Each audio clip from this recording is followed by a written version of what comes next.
Good afternoon. We are here with an important update from the homicide, the double homicide that occurred this Saturday afternoon on Zenner Street in the city of Buffalo. I'm here with District Attorney Michael Kane, Buffalo Police Commissioner Joseph Gramaglia, First Deputy Police Commissioner Al Wright, and Chief of Detectives for the Buffalo Police Department, Craig Macy. As you know now, there were two members of our community that were shot and ultimately succumbed to their injuries on Saturday. The two men that were killed were maintenance workers, going to the home on Zenner Street to perform maintenance work, and they were both shot upon coming to the door of the home. This was a particularly vicious and cold-blooded crime. We are certainly pleased to have a suspect in custody, a person of interest in custody in relation to the commission of this crime. I can tell you these two men were innocent. They were there to work and perform maintenance functions on this home. They could have been anyone going to this home. They could have been postal workers. They could have been cable people. They could have been with the gas company or the electric company. That is what we believe was the randomness of this shooting. The men that were killed don't appear to be targeted.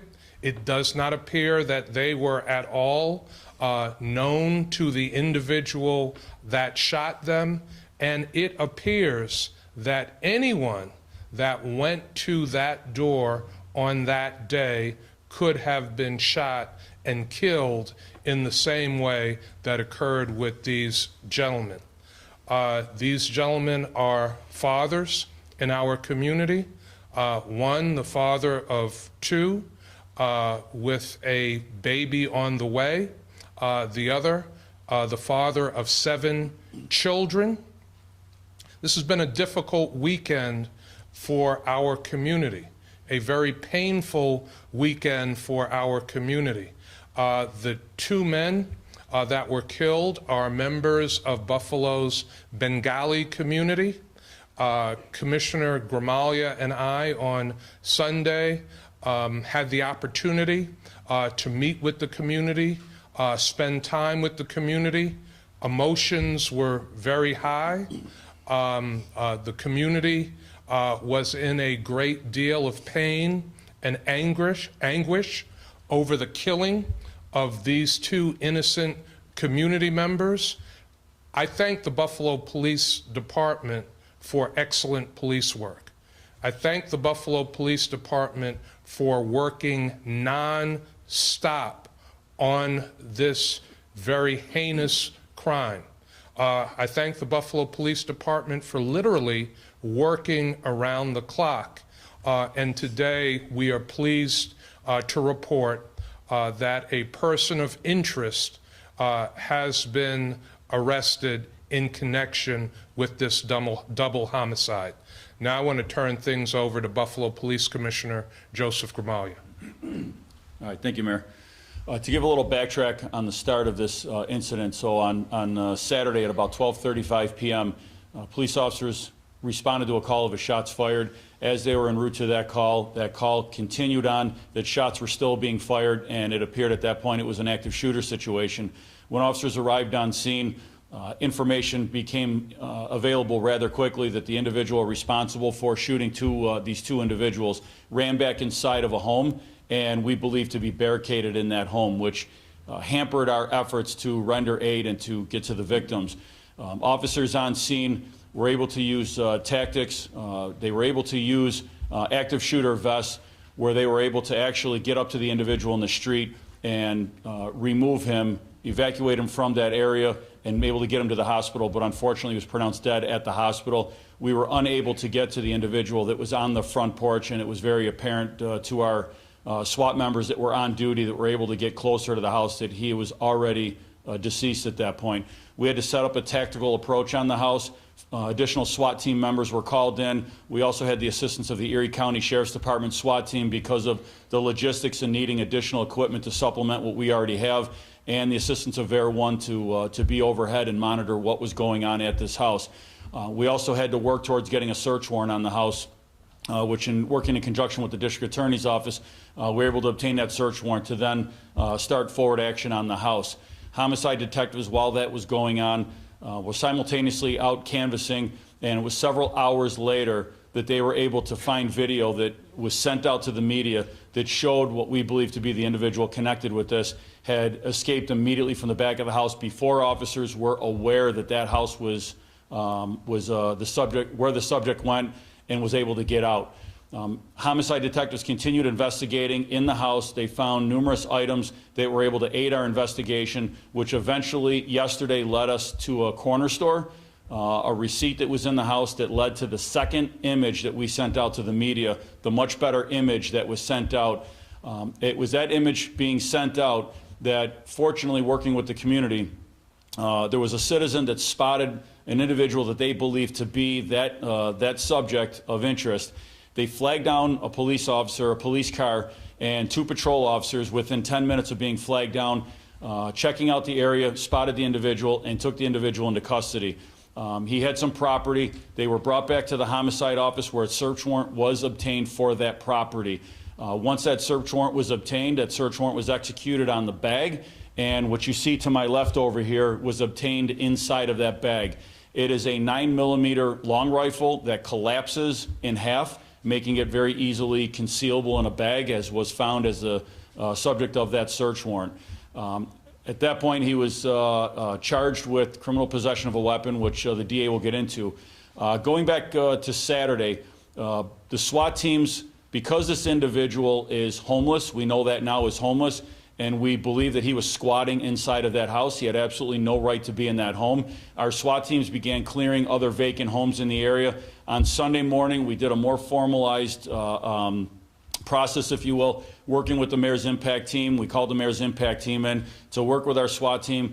We checked probably 15 to 20 vacant homes and boarded them up immediately after they were cleared in our efforts to still continue to search for this homeless individual. As the Mayor said, at this point of the investigation, there's no evidence, again, at this point to suggest that this was a hate crime or any other targeted crime other than these 2 men doing work in the community, doing work for this property management company, going to prepare this house for sale when they were senselessly and viciously gunned down. I commend the work of our Buffalo Police Department. I commend the work of our homicide squad. I commend the work of our intelligence unit, everybody that worked on this to follow these leads quickly. And at the end of the day, good, solid, old-fashioned patrol work and cooperation from our community to find, to locate officers and get that information out where they were able to take them into custody. Again, I thank the Erie County Sheriff's Department for their SWAT team and for their helicopter to be able to provide that, that eye in the sky, that quarterback in the sky. We use them quite frequently, and it's a great asset. And again, the District Attorney's Office, who was embedded with us right from the onset of this homicide investigation, like we do with all homicide investigations. We run very concurrent investigations to make sure that we're doing the best job possible. With that, I'll turn it over to the District Attorney, Mike Kane. Thank you, Commissioner. Mayor, so Dale Cummings was arraigned this afternoon. He was arrested earlier. He was arrested yesterday and charged with 1 count of criminal possession of a weapon in the 2nd degree, Class C violent felony in New York State. He's facing up to 15 years in jail if convicted of that charge. He's been charged with possessing the gun that you see on the screen. Mr. Cummings was remanded after our request that he be remanded, so he's not going to be able to post bail. He is scheduled to be returned in Buffalo City Court on Friday morning, and we will be able to run a felony hearing at that time. The purpose of running the felony hearing will be to be able to present proof to the court that Mr. Cummings possessed the weapon in question, and that's an illegal firearm, a loaded firearm, and we will run that felony hearing if necessary in order to keep him in custody. The investigation into the homicide is ongoing, and into the homicides, I should say, is ongoing. We will continue to work with our partners in the Buffalo Police Department. We expect some developments on that investigation in the very near future. But at this point, Mr. Cummings is charged with the Class C felony, and he is in custody and scheduled to return to court this coming Friday. So if anybody has any questions. How does a homeless person get their hands on this type of a weapon? Well, that's a great question. I'll leave to the commissioner. We have information about how the gun was obtained, but that's it's going to take a lot more work. Unfortunately, there are far too many guns in our community. There are far too many guns in the state. There's far too many guns in the country. Fully support someone's legal right to own a firearm, but you have to go through the legal process. Guns are very easy to get their hands on. I won't get into the specifics of what the interview and the allegations of where the gun came from, but we are going to work with the ATF. We work with them regularly, and we will trace this gun back and look to identify. Also, we're going to look to identify if this gun is connected to any other shootings, any other crimes where it was discharged. So we work with the Central Police Services Lab on that as well. Are you anticipating additional charges at the conclusion of this investigation? Well, we do expect to be able to charge and prosecute the person responsible for these two homicides, yes. At this point, is Cummings a suspect in those two homicides? Well, he's definitely a person of interest. The mayor used the term suspect. I wouldn't disagree with that. His history in court, they revealed that he, has skipped out on appearing in court a few times. Are you aware of his past criminal history at all that you can share with us? Yes. Well, there are a number of allegations that are continuing. They're pending. And so because he hasn't been convicted of any of them, they are allegations at this point in time. He has several cases pending in Buffalo City Court. Most of them are misdemeanor cases for which he has refused or just failed to return to court. So there were a couple of bench warrants issued for him to get him to return to court. When he was ultimately found, he has been arraigned on those bench warrants. That was one of the bases for our argument to keep him remanded today, and those cases will proceed accordingly. If you want any more specifics on the cases, the first one was from June of 2023. It was a theft of services allegation with respect to the train or subway in the city of Buffalo. The second one was a menacing charge in August of 2023. He did not return to court on the return date, so in September, a warrant was issued for him on that case that involved a menacing and obstructing of justice and a resisting arrest. Those are all misdemeanor charges. The judge did issue a warrant for his because he failed to appear in September. And then finally, in January of 2024, he was arrested on a criminal trespass, a criminal impersonation, and a loitering. Those are all misdemeanor charges. He was supposed to appear in court for those charges on January 31st. This year, he did not appear in court. He was given the opportunity by the judge to come back to court in February. On February 15th, he did not appear in court, and so a warrant was issued on those charges as well.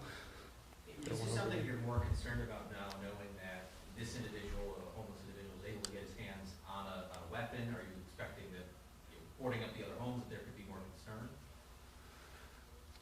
I'm not sure I understand the question. There could be concern. He's in custody right now.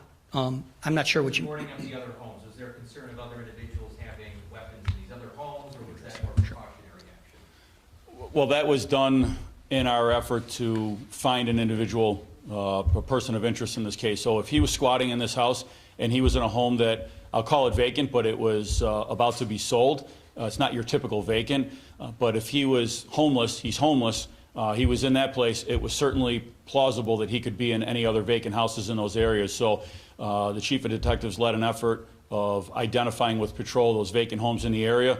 Again, we got the mayor's impact team to do immediate board up, so they were cleared and then boarded up. But that was in an effort to search to see if he was in any one of those vacant homes. So clearly we had an individual that was extremely dangerous and armed, and we were going to use our highest level of precaution. That's why we had our SWAT teams in doing these searches and clears and board ups. A few more, sir. Yeah. City got any kind of plan about the victim's family, because it's a big children, and is there any plan for victim family? You know, there is some victim services. And security too, I mean. I'm sorry? And security too. Security. Oh, so, you know, the DA's office has a victim services advocate that will work with the families. If you're talking about, you know, any funding to help the family, that would be, you know, that would be done on a private setting where the community would come in and look to aid and assist the family, and I'm sure that will happen within the community. There's not something set up within, you know, within the government to do that outside of what's normally already in place for victim services. So, you know, that's something that would be done on the community end to help, you know, raise any funds and address that. As far as security, we certainly also, you know, we increase our patrols. We have a strategic plan that we work with, and this kind of goes back to some things we've talked about before in the communities, is that if something happens, if a crime happens, if you're the victim of a crime, you have to call the police, you have to report that crime. We look at our data every single day, and I cannot properly allocate resources where they're needed if I don't know something is happening in a specific area. We look at the city on a grid basis. We look at every block in the city. If crimes are happening, if there's a pattern of crimes, we need to know about that. So I ask anybody out there that if you're the victim of a crime, we ask you to call the police so that we can better track and better respond to it. Yeah. If I could, I just want to say also, on Sunday, Commissioner Gramaglia and I had the opportunity to go to a mosque on Fillmore Avenue where hundreds and hundreds of members of the community were gathered to raise money for the family of these two men who were murdered in this horrible crime. So I applaud the community for gathering together so quickly, for coming together to raise money for these families. So far they raised almost $15,000 from top on page. So during the arrest, he was on the foot or he was driving a vehicle, the suspect? When he was taken into custody, he was on foot. He was walking, it was at the intersection of East Delavan and, was it Norfolk? I'm sorry? No, so, You saw a vehicle? no, Norfolk. It was East Delavan and Norfolk, right? Yeah, East Delavan and Norfolk, sorry. We saw a Chevy over there, so that he was driving. We heard that was stolen also.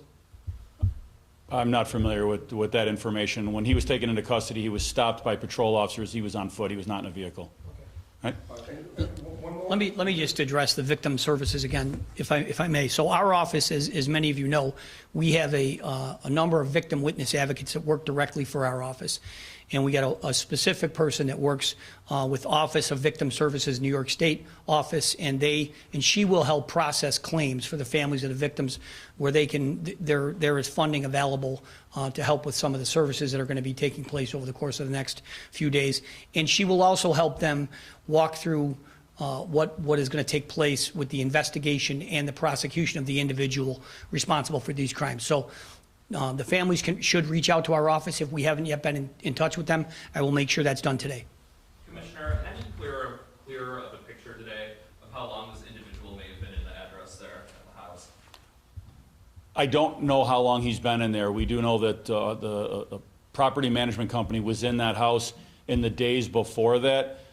They, found some signs that somebody was in there, but nobody was in there at the time. So we don't know if that was him in there on prior occasions, if he just went in there. I just don't have that information right now. We'll, work to determine that again. There's a lot of work that's still being done in this investigation. There's a lot of catch-up work, and then obviously work going forward. So we'll work to see if we can identify that, put a clearer picture of that. Two to go, Rob, and then Brady. Can you just clarify for us again the difference between person of interest and suspect? You use both suspect in the homicide case, he's been charged in the other. Why the specifics? That's my misspeaking, but go on, Commissioner. So right now, he is under arrest for criminal possession of a weapon, for illegally possessing this firearm. We are still investigating the double homicide, working in a direction to solve that case. Right now, we're announcing an arrest of a person for criminal possession of a weapon. We'll stick with person of interest, so we're still working on that. Commissioner, when it comes to the homeless person obviously being a squatter, is there an overall issue when it comes to squatters within the city of Buffalo? And now does this sort of incident elevate the concerns a little bit more about people that find You know, I think we certainly understand that there's going to be homeless people that are getting their way into homes. This is the first time that a level of violence like this has occurred. We know that sometimes people, the mayor's impact team has a police officer assigned to it when they go to board up houses based on 311 complaints and other avenues. That's why they have a police officer that's permanently assigned to the mayor's impact team to go and clear the house. We've never had a level of violence. We've never had anything like this that I am aware of. I think this case is truly, I'll call it an anomaly, that something like this happened. You don't hear of things like this. What led the person to come out armed with a weapon like this, a homeless person, I can't answer that right now. So, but that's why we took the posture we did with SWAT teams, clearing those houses and getting them boarded up. We encourage people again to call 311 when they find houses that are boarded up. The mayor's impact team will address them. As I said, we have a police officer that's assigned, and they assist them anytime they call, even above and beyond what's the officer that's assigned there. And if I may, just on the subject of vacant houses and the mayor's impact team, separate from what Buffalo Police did in looking for this suspect, the mayor's impact team routinely boards up vacant houses. We have found that sometimes vacant houses have been set on fire in the city of Buffalo, so leaving them open is a danger. We have found weapons in vacant houses. We have seen dog fighting in vacant houses. So when there are vacant houses in the community, and like the commissioner said, when residents call 311, we routinely have members of the mayor's impact team boarding up vacant houses to prevent people from gaining access to them.